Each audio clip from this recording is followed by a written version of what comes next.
İtalya parlamentosu Doğu Türkistan'da Çin'in sistematik baskı ve asimilasyon politikalarını kınadı.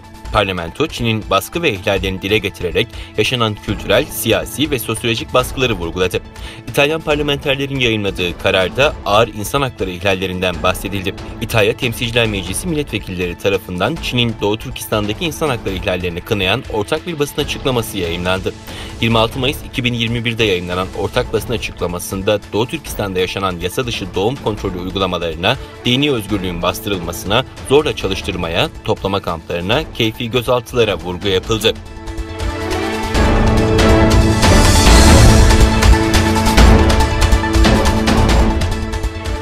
Japonya'da birçok sivil toplum teşkilatı ortak bir açıklamayla Çin'in Doğu Türkistan'daki sistematik baskı ve asimilasyon politikalarını protesto etti.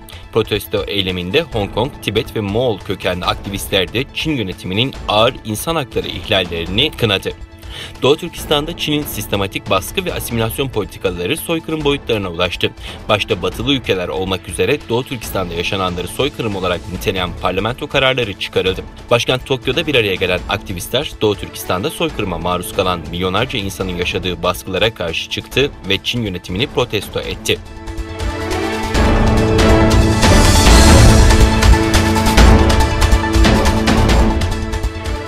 İngiltere Dışişleri Bakanı Dominic Raab, Çin Dışişleri Bakanı Wang Yi ile 27 Mayıs'ta yaptığı görüşmede İngiltere'nin Uygur ve Hong Kong meseleleriyle ilgili endişelerini tekrarladı. Reuters'a göre İngiltere Dışişleri Bakanlığı'ndan yapılan açıklamada Dışişleri Bakanı Hong Kong'daki durum ve Xinjiang'da devam eden insan hakları ihlalleri konusundaki endişesini tekrarladı ve Birleşmiş Milletler uzmanlarının Xinjiang'da sınırsız soruşturma yürütmesine izin vermenin önemini vurguladı ifadesi kullanıldı.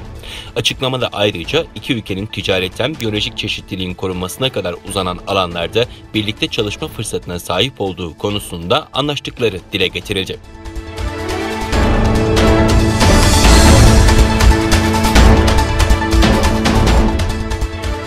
29 Mayıs 31 Mayıs tarihlerinde Çin, İrlanda, Polonya, Macaristan ve Sırbistan Dışişleri Bakanları ile görüşecek.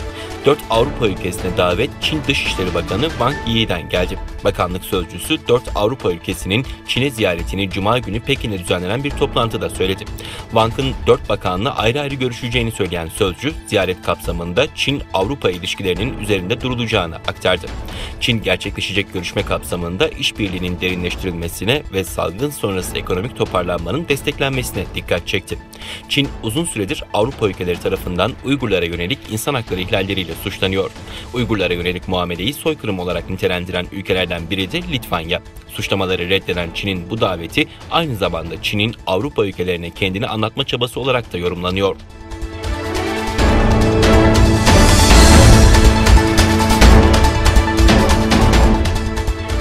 ABD Genelkurmay Başkanı Mark Milley, Çin ve Rusya ile ilişkilerin yıpranmasına karşı uyarıda bulunarak küresel bağları iyileştirmek ve başka bir büyük güç savaşını önlemek için acil eylem tavsiyesinde bulundu.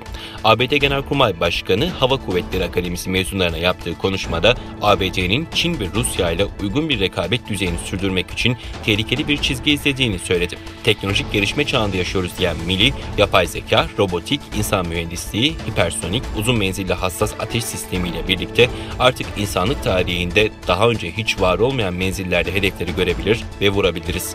Yeni teknolojilere hakim olan, bunları doktrinle birleştiren ve onlardan yararlanmak için liderlik geliştiren ülke, bunu en iyi yapan taraf bir sonraki savaşın başında belirleyici bir avantaja sahip olacak ifadelerini kullandı.